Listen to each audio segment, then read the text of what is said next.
வணக்கம். 1985ல பத்மராஜன் அவர்கள் எழுதி உணர்வுபூர்வமா இயக்கிய படம் இது. இந்த படத்துக்கு நேஷனல் அவார்டுமே கிடைச்சிருக்கு. வாங்க கதைக்குள்ள போகலாம். ஜானகி அம்மா கல்யாணமாகி வந்து கிட்டத்தட்ட 45 வருஷங்கள் அதே வீட்ல தான் இருந்துகிட்டு இருக்காங்க. 3 கட்டு இருக்கக்கூடிய பழமையான வீடு.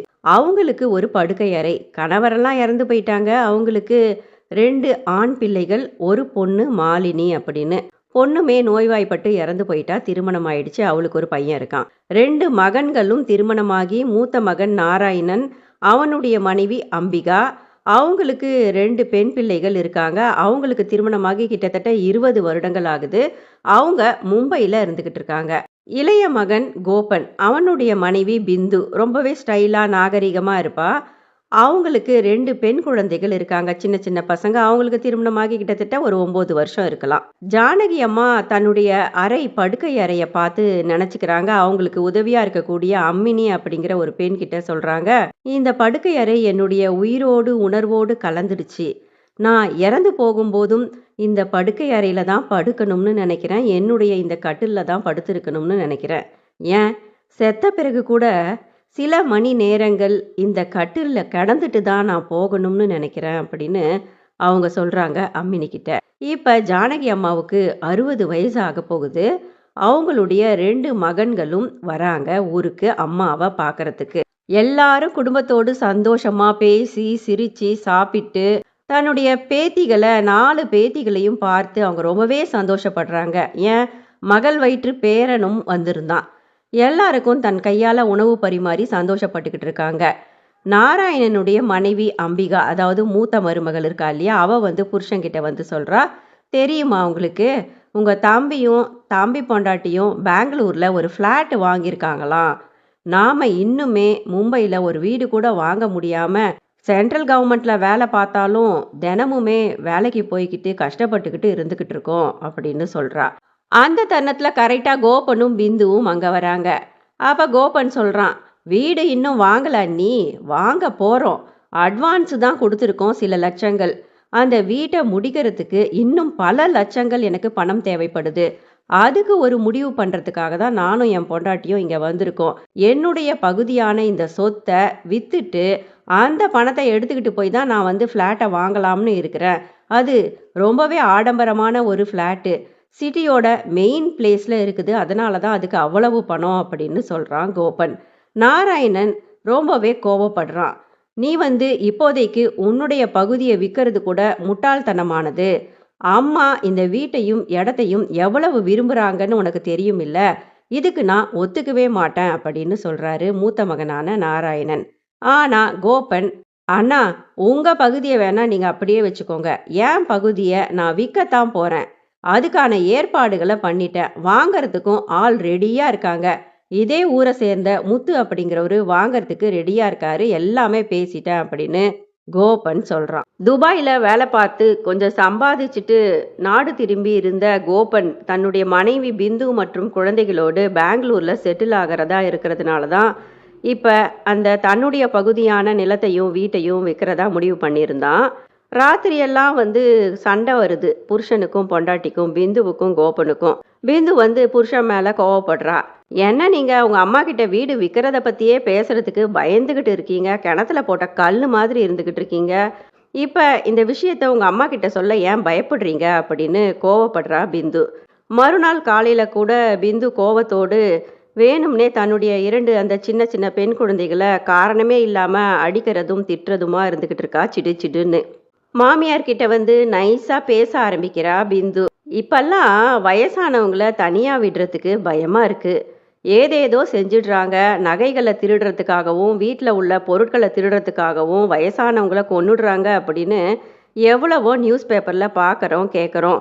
உங்களை நினச்சி எங்களுக்கு ரொம்பவே பயமா இருக்கு அத்தை. நீங்க பேசாம ஏதாவது ஒரு சரணாலயத்துக்கு போயிடலாம் இல்ல. எனக்கு தெரிஞ்ச ஒரு சரணாலயம் இருக்கு. நல்ல வசதியான சரணாலயம். நல்ல பணம் கொடுத்து அங்கே தங்கிக்கலாம். வயசானவங்க உங்களை போல் அங்கே இருப்பாங்க. ஜாலியாக அவங்க கூட பேசி சிரிச்சுக்கிட்டு டிவி பார்த்துக்கிட்டு இருக்கலாம்.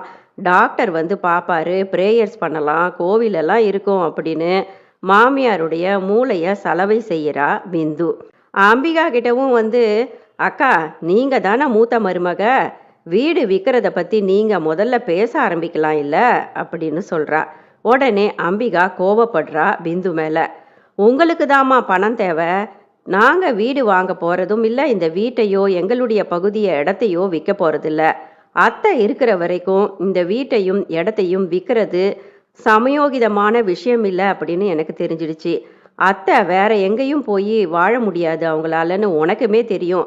உன்னுடைய சுயநலத்துக்காக நீ வித்துட்டு போயிட்டா அவங்க எங்க போய் இருப்பாங்க? சரணாலயம்லாம் அவங்களுக்கு சரிப்பட்டு வராது. இத்தனை வருஷமா இந்த இயற்கையோடு இயற்கையா ஆடு மாடுகளை வளர்த்துக்கிட்டு தோட்டத்தை பார்த்துக்கிட்டு இருந்துட்டாங்க அப்படின்னு அம்பிகா சொல்றா. சட்டுன்னு பிந்துவுக்கு கோபம் வந்துடுது.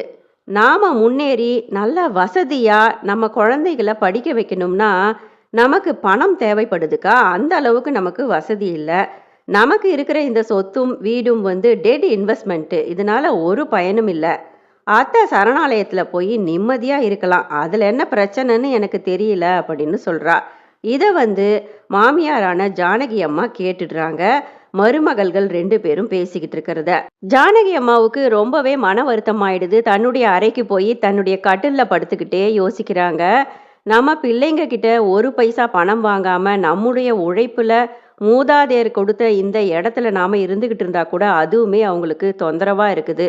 அவங்களுக்கு உதவியாகும் அப்படின்னா இதை வித்துக்கட்டும், இனி நாம இங்க இருக்கக்கூடாது அப்படின்னு முடிவு பண்ணிட்டாங்க ஜானகி அம்மா. தன்னுடைய 2 பிள்ளைகளையும் உட்கார வச்சு மருமகள்களையும் வச்சுக்கிட்டு சொல்றாங்க, நான் சரணாலயத்துக்கு போக ரெடியா இருக்கேன், என்னை கொண்டு போய் விட்டுடுங்க, நான் யாருடைய வீட்டுக்கும் வரமாட்டேன், யாருக்கும் தொந்தரவு கொடுக்க மாட்டேன் அப்படின்னு ஜானகி அம்மா சொல்றாங்க. அப்ப மூத்த மருமகளான அம்பிகா சொல்றா, என் வீட்டுக்கு வந்துடுங்கம்மா, கட்டாயம் நான் நல்லா வச்சுப்பேன்னு உங்களுக்கு நல்லாவே தெரியும், நீங்க வந்தா நான் ரொம்பவே சந்தோஷப்படுவேன் அப்படின்னு சொல்றா. அப்ப ஜானகி அம்மா, இல்ல எனக்கு விருப்பம் இல்லம்மா அப்படின்னு சொல்லிடுறாங்க.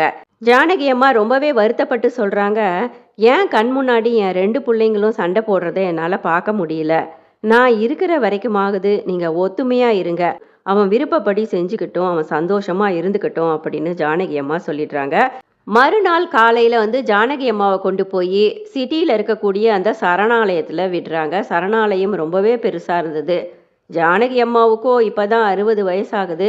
நல்ல திடகாத்திரமா இருந்தாங்க. அங்க பார்க்கும்போது 70, 80, 100 வயதுகள்ல வயதானவங்க இருந்துகிட்டு இருக்காங்க. அவங்கள பார்க்கும்போது ஜானகி அம்மாவுக்கு ஏதோ ஒரு வித வேதனையும் வருத்தமும் இருந்தது.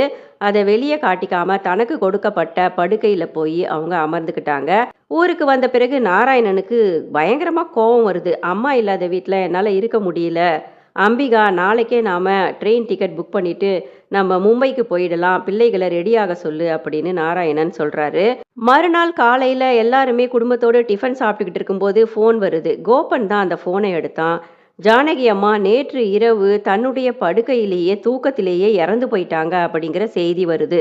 குடும்பத்துல அனைவருமே உடஞ்சு போய் அழறாங்க. ஜானகி அம்மாவுடைய உடல் அவங்களுடைய கிராமத்து வீட்டுக்கு கொண்டு வரப்பட்டது ஆம்புலன்ஸ்ல. அவங்க விருப்பப்பட்ட மாதிரியே அவங்க உயிரற்ற உடலை எடுத்துக்கிட்டு போய் அவங்களுடைய கட்டில்ல படுக்க வைக்கிறாங்க சில மணி நேரங்கள். பிறகு அவங்களுக்கான எல்லாவித காரியங்களும் செய்யப்படுது. அன்று இரவு நாராயணன் ரொம்பவே கோவப்பட்டு நிறைய குடிச்சிட்டு தம்பி கோபனை கன்னத்துல அரைஞ்சிடுறாரு. அதன் பிறகு மனசு கேட்காம நாராயணன் தம்பிக்கிட்ட மன்னிப்பும் கேட்டுக்கிறாரு. மறுநாள் காலையில அவங்க எழுந்து குடும்பத்தோடு அந்த ஊரை விட்டே போயிடுறாங்க மும்பைக்கு. இப்ப கோபனும் பிந்துவும் அவனுடைய 2 சின்ன பெண் குழந்தைகளும் அந்த வீட்டில் இருக்காங்க. அந்த வீட்டை வித்துட்டு போயிடணும் அப்படிங்கிற ஒரே குறிக்கோளோடு தான் இப்பவுமே பிந்து இருந்துகிட்டு இருக்கா. அந்த சமயத்துல வீடை வாங்குறதா சொல்லியிருந்த அதே ஊரை சேர்ந்த முத்து அப்படிங்கிறவரு கோபனை பார்க்குறாரு.